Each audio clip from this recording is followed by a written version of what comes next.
Good morning, everybody. Good afternoon or good evening, wherever you're tuning in from.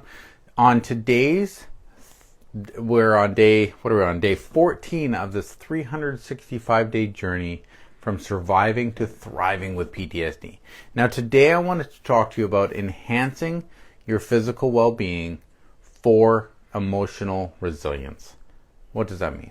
Well, when you begin to work on yourself physically, when you begin to work on yourself and create a routine that's going to cause you to help with your physical strength, help you with building resilience. Because what's resilience? Resilience is building that confidence, being ready, being aware for that next situation that's going to come into your life, being, prepared. And that's what, when you're physically fit, when you're physically ready and you're working on yourself and you're having good night's sleep and all these different things, that's when you'll be ready to actually create that. But if you're always tired, if you're always, not having the energy, it's very frustrating to put yourself into that next level. So I just wanted to talk about 5 points today, and I only come on for 5 minutes, so we're going to do this real quick. So first one is the mind and body connection. When you're physically ready, when you work on your physical well-being, your mind and body are connected. Your mind and body act as a beacon towards each other, because thoughts, emotions, and your body is kind of how the life is created. That's your life's operating system. So when you're working on your physical strength, when you're working and you create this discipline to get up and go for a run in the rain, or get up and go for a walk, or whatever it is for you, this is when you begin to create that connection between, I can do what I want. I can begin to work through that emotional state that I'm struggling with on this day-to-day basis. The second one is exercise and PTSD. Now, exercise is crucial when you're beginning to build your life back, because when you can work on yourself, physically, that's when you can begin to push yourself into that next stage. You can, like I said, you become disciplined. You become disciplined and you can show yourself what you can truly do. We all struggle with where we think we can go in our lives.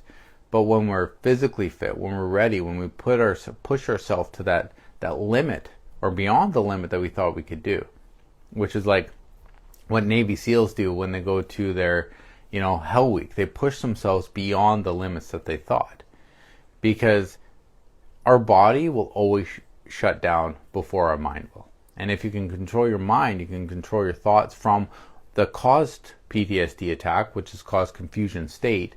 That means that you can begin to push yourself. So if you can work on your mindset first through the mind and body connection, that's when you can begin to create that life. Third is nutrition and diet. You want to eat healthy, especially during this PTSD growth time, because you're wanting to create new neurons. You're wanting to create that new life. And when you can do it healthily and you can build that life, no, I'm not saying you need to go on some crazy diet or anything like that unless you're wanting to, right? This is our own journey, that it's individualized. But, you want to make sure that you're drinking your appropriate amounts of water. You're wanting to make sure that you have fruit and vegetables in your diet, those proper sugars. And when you're doing this, your body will be able to absorb it better. Your body will be able to give you that extra energy that you need within your life. Number 4 is to have sleep and rest.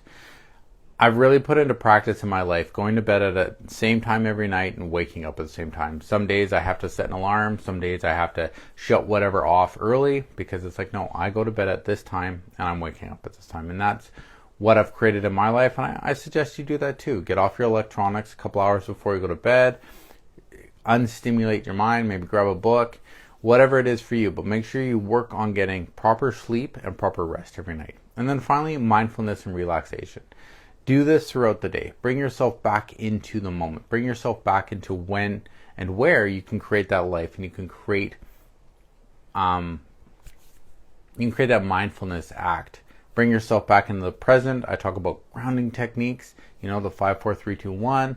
I talk about, putting your feet on grass or on sand or on your carpet, whatever it is for you that is going to bring you back and help you to bring your mindset back into the moment, because mindfulness is crucial, especially when your mind's going through a confusion state of post-traumatic stress disorder.